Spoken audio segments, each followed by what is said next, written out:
Hi, I'm Jess Spendlove and welcome to Stay at the Top. Today I want to talk about how to live proactively. Now, if you've listened to any of my recent solo podcasts, it's likely you've heard me talking about reactive and proactive living. Today I wanted to share a really practical episode so you can understand what reactive living looks like and what that might be costing you and how easy it is to switch to living more proactively. Because I understand when I talk about this, it might sound like it's hard, like it's difficult, like it requires a lot. While initially it does require some focus, once you do make that shift and you start living more proactively, things lock into gear really quickly. And the reason for that is because when you're living reactively, you're just going with the flow. You're going with what your day looks like and you're fitting in your own priorities based on everyone else.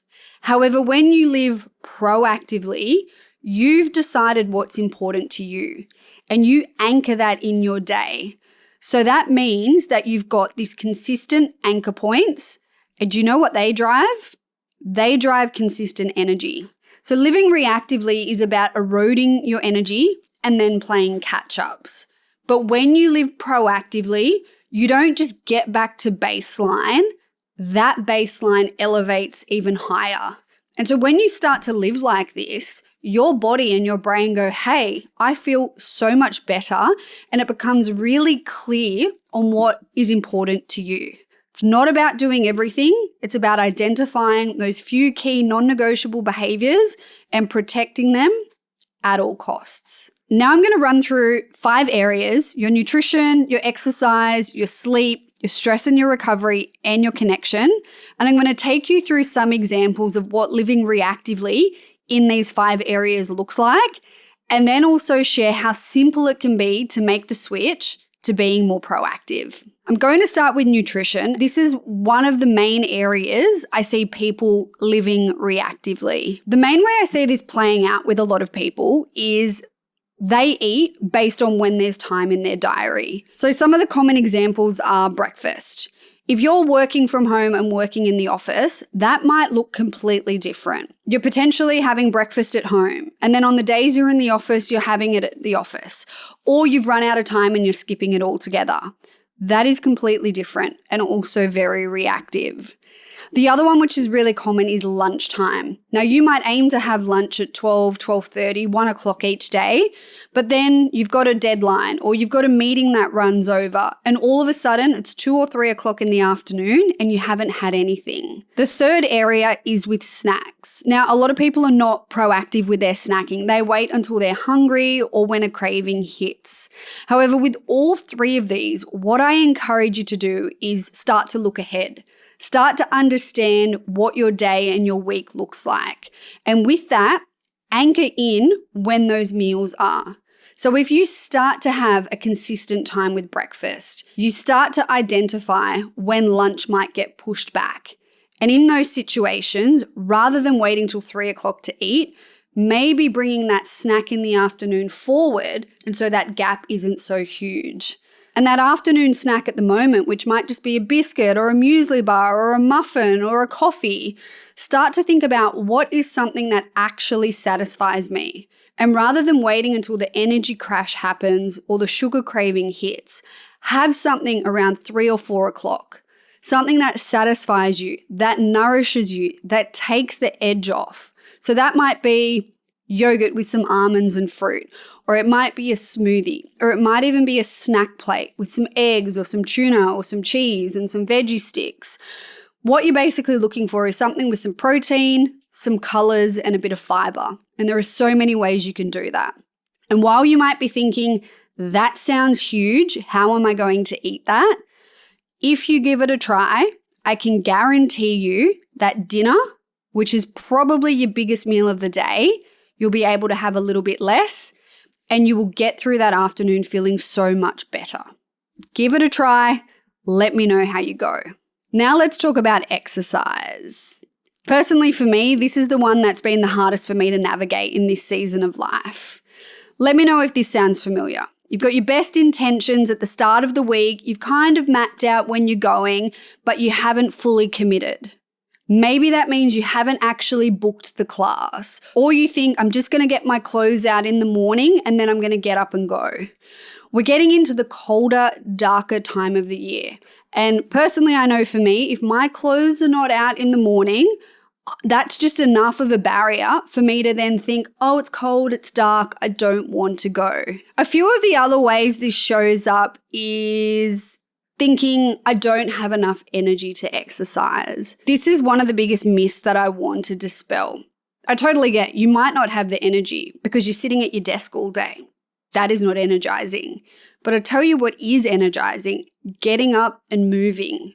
And so if you can even just get past those thoughts and get past that narrative that I don't have enough energy to exercise, and you reframe that to exercise is the thing that gives me energy, that will help break that cycle. And the other way this might show up is, say you like to go for a 45-minute walk or a 45-minute run, or you've got some sort of ideal conditions that you like to exercise, and maybe your diary doesn't allow for that. Maybe some meetings have moved or you have to get to work early, and then all of a sudden it's this all or nothing thinking. Well, maybe you don't have time for the 45 minutes or whatever the thing is for you, but maybe you've got time for the 10 minutes or the 15 minutes or the 20 minutes. For me personally, that was my exact situation this morning. I wanted to go to the gym for half an hour. Millie left late and I was running a little bit behind and I needed to get organized. And so the decision was 15 minutes or nothing. I took the 15 minutes because I knew that was going to affect how I showed up, what my energy was going to be like, what my focus was going to be like. And so maybe for you, that's the invitation. Maybe it's the check-in. Don't look for the perfect conditions, look for the opportunity. Next up is sleep. If you could protect and prioritize your sleep and see this as your number one most important area, the knock-on effects to this in every other area of your life would benefit. But the thing is, we sleep at the end of the day, and depending on the decisions we've made across the day, if everything is back-ended, we eat most of our meals at the back end of the day, we don't have any time to down-regulate or decompress, and how we do that is just by watching some TV, getting sucked into the next episode, and having no consistency around the time that we go to bed, then this is going to really impact our sleep. Then the other thing can be, maybe you've just had a really busy day. You've been jumping from meeting to meeting, task to task, and you haven't had a minute to yourself. Then when you finally get into bed, you can't get to sleep. Oh my goodness, is there anything worse? Lying there feeling tired but wired. This is why it's really important that you have a consistent wind-down routine. Getting into bed really should be a trigger to your brain going, hey, hello, I know when I get into this room, when I get into this bed, I go to sleep. If your bedroom is your cinema because you watch TV, or it's a restaurant because you eat snacks in there sometimes, there's no correlation between your brain knowing all I do in this room is I sleep and I rest. And then the final bit to say with that, in the episode that I did with Dr. Gemma King, which if you haven't listened, highly recommend going back to, Gemma shared that the ideal going to bed window should be as tight as 15 to 20 minutes. I want you to check in on that. Is that you? Is your go to bed time, weekdays and weekends, within that tight of a window? And if it's not, that's okay. But it's understanding what the ideal condition is. And the way Gemma spoke about it was like a cafe opening. Think about where you go and get your favorite coffee in the morning. Imagine if they were just running off any kind of schedule. One day they're open at 6, next day they're open at 7, next day they're open at 8, and you didn't have that information, and neither did the staff. That's chaotic. The body is exactly the same. It likes to have rhythm and it likes to be predictable. So when it comes to sleep, as much as possible, try and anchor in a 15 to 20 minute window of you going to bed. That will take more proactive behavior. That will take you protecting and prioritizing this. But as I said at the very start of this section, when you do that, the ripple effect into your energy, into the decisions that you make with your food, into the desire to exercise, The knock-on effect in all of these areas, plus so much more, benefits. The fourth area is stress and recovery. Now, in my book, For the Long Run, I talk about stress and recovery at a variety of cadences. I talk about it from a daily, weekly, quarterly, and yearly perspective. Today, I just want to focus on daily. Now, let me ask you this. What does your day look like? Do you sit down at your computer and you get on with your tasks and you get into the inbox and you have your back-to-back meetings and all of a sudden it's lunchtime and you haven't even looked up? I'm sure in that moment, the morning, you glide through the morning. You get all of the things done. But how do you feel in the afternoon? Does your energy fall off a cliff? Do you struggle to focus? Do you sit there looking at the same spreadsheet, which should have been a task that took you 5 to 10 minutes, and you just can't get the focus right, and all of a sudden 30, 45, up to an hour has passed?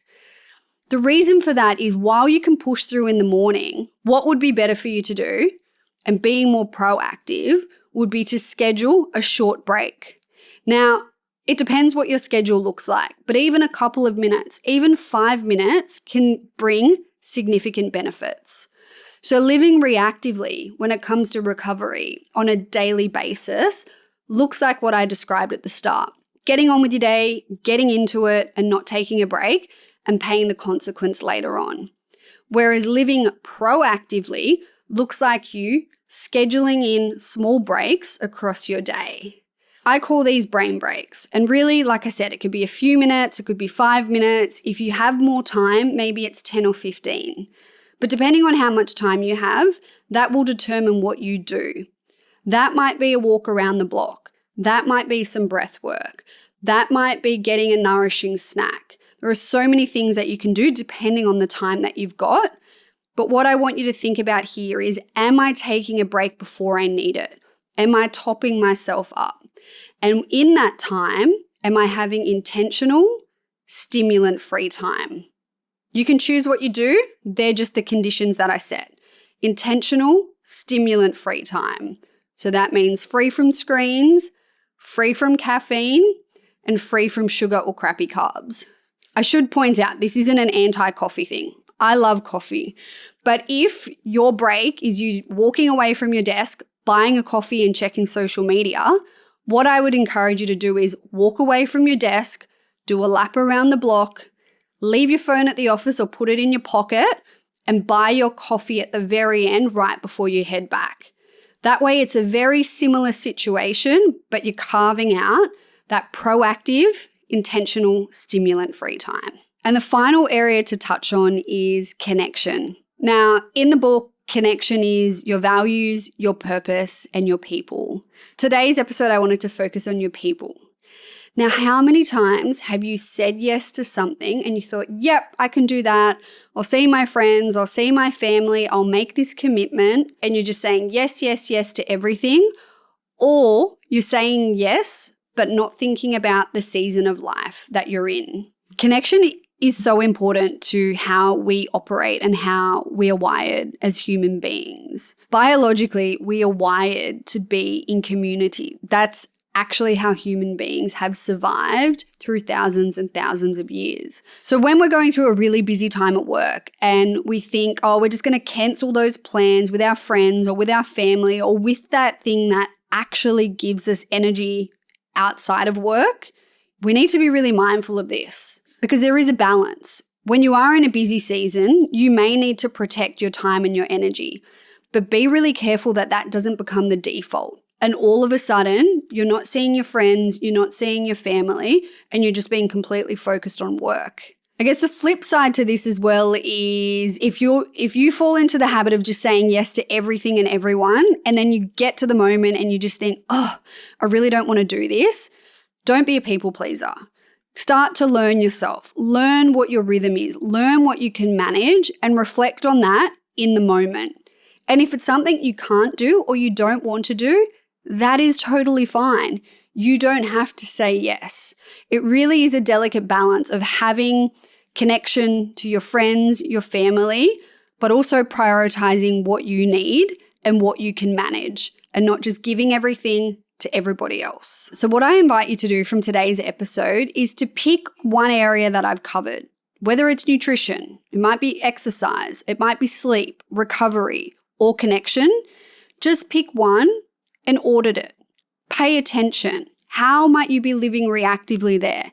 And how can you make that switch in an easy way that feels integrated into your life to be more proactive? How can you protect it? How can you prioritize it? And how can you do it in a way that feels easy so you can also assess the outcome of that? I think that's a really important piece. When you change behavior, you want to be able to connect, well, what have I changed and how do I feel? And when you only change one thing and it becomes really clear that when I change this one thing and I have this improvement, I call them green flags. It might be more energy. It might be better sleep. It might be better focus. It might be getting to the end of the week and having time and space and energy and capacity for friends, family, and hobbies. How that shows up is very individual to each person. But when you change that one thing, you have the ability to connect those dots. And when you do that, that's when you embed behavior, and that's when you embed it more easily and also more quickly. If you found value in today's episode, everything I've covered, I dive into so much more detail in my new book, For the Long Run. It's now available for pre-order. You can check the link in the show notes and pre-order your copy today. If you've enjoyed today's episode and you know someone who would get value from it, share the episode with them. Otherwise, that's all I've got for you this week, and I'll be back again next week with another guest episode, helping you all not only reach the top, but sustainably stay there. I'll see you all then.